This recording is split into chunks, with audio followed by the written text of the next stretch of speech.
Hello, welcome back to the reading of the poem of Mankind, written by Maria Valtorta, Poem 2. Chapter 238, Part 2, The Parable of the Fisherman. Jesus begins to speak. Some fishermen took to the open sea and cast their net, and after due time they hauled it on board. They were doing their work with considerable difficulty, according to the instructions of a master, who had entrusted them with the task of supplying his town with choice fish, and had said to them, "Do not bother to bring ashore unwholesome or inferior quality fish. Throw them back into the sea. Other fishermen will catch them, and as they work for another master, they will take them to his town, because they consume there what is harmful, and thus makes the town of my enemy more and more horrible. Nothing unhealthy is to enter my beautiful, bright, holy town." Thus, after hauling the net on board, the fishermen began their selection work. It was a good catch, and the fish differed in appearance, size, and color. Some looked beautiful, but their flesh was full of bones, and tasted unpleasant. Their bellies were full of mud, worms, and rotten seaweed, which accentuated the bad taste of the fish. Others instead were ugly looking, like the sinister faces of criminals, or resembled nightmare monsters, but the fishermen knew that their flesh was exquisite. Others were so insignificant that no one paid any attention to them. The fishermen continued their work until the baskets were all full of choice fish, and only cheap fish were left in the net. "That is enough. The baskets are full. Let us throw the rest into the sea," said many of the fishermen. But one of them, who had spoken very little, whilst the others had either exulted or derided every fish they happened to handle, went on searching in the net, and among the cheap fish he found 2 or 3 that he had placed on top of the baskets. "What are you doing?" the others asked him. "The baskets are full of beautiful fish. You are now spoiling them by placing that poor fish on top of them. You seem to consider them as the most beautiful of the lot. Leave me alone. I know this kind of fish, and I know how delicious it is." That is the parable which ends with the blessing of the master for the patient, skillful, silent fisherman who is able to select the best fish in the great mass of them. Listen now to its application. The master of the beautiful, bright, holy town is the Lord. The city is the kingdom of heaven. The fishermen, my disciples, the fish of the sea, mankind, where every kind of people are present, the good fish, the saints. The master of the dreadful town is Satan, the horrible town, hell. His fishermen, the world, flesh, wicked passions embodied in Satan's servants, both spiritual, that is demons, and human, that is men, who corrupt their fellow men. The bad fish, mankind, unworthy of the kingdom of heaven, damned souls. Among the fishermen of souls for the city of God, there will always be those who emulate the skill of the patient fisherman, who perseveres in his search just in those strata of mankind where his less patient companions pick only what appears to be good at first sight. And unfortunately, there will be also some fishermen who, being too absent-minded and talkative, attention and silence are required for the selection work in order to hear the voices of souls and supernatural indications, will not see the good fish and will lose them. And there will be some who through excessive intolerance will reject souls because their exterior aspect is not perfect, whilst they are excellent with regard to the rest. What does it matter if one of the fish you catch for me shows signs of past struggles and mutilations due to many causes, if they do not injure his spirit? What does it matter to you if one of them was wounded in freeing himself from the enemy and presents himself with such wounds? If his interior clearly shows his will to belong to God, Tried souls are reliable souls, more reliable than those souls that are like children protected by swaddling clothes, cradles and mothers, and sleep peacefully after being fed, or smile happily, but who later on in life, when they become of age and can reason and have to face the vicissitudes of life, may be the cause of unpleasant surprises because of their moral deviations.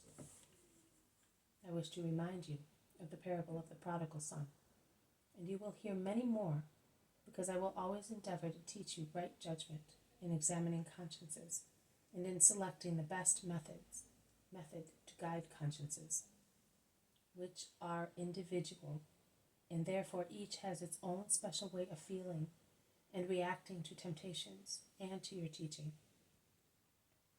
Do you think that it is easy to select souls? Far from it. It takes a spiritual eye shining with divine light, and it takes an intellect infused with divine wisdom and possession of virtues in heroic degree. First of all, charity. It is necessary to be able to concentrate on meditation, because each soul is an obscure text to be read and meditated, and continuous union with God is required, forgetting all selfish interests. One must live for souls and for God, and be able to overcome prejudices, resentments, aversion. It is necessary to be as kind as a father and as hard as a warrior.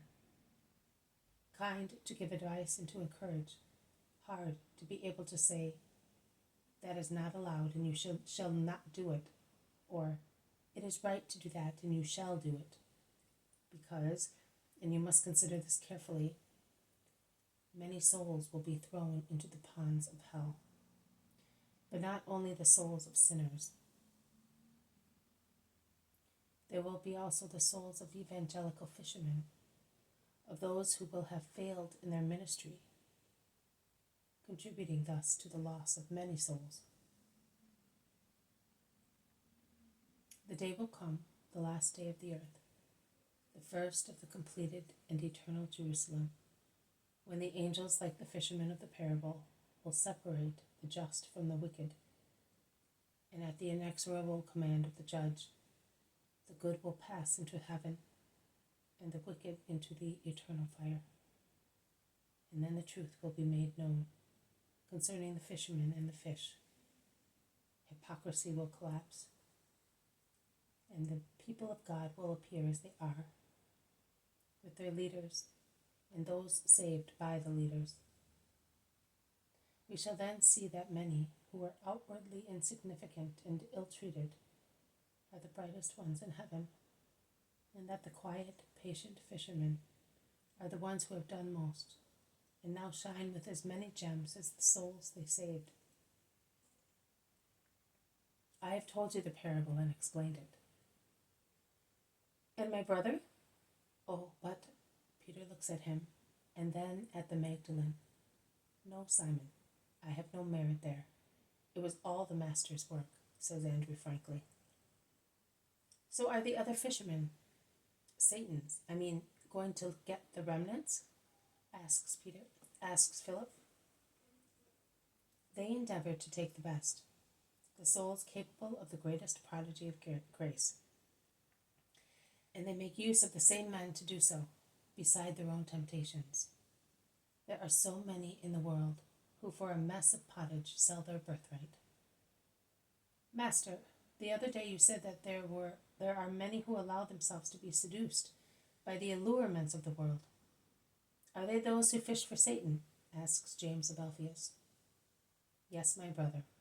In that parable, man allowed himself to be seduced by much money, which could give him much pleasure, losing thus every right to the treasury of the kingdom.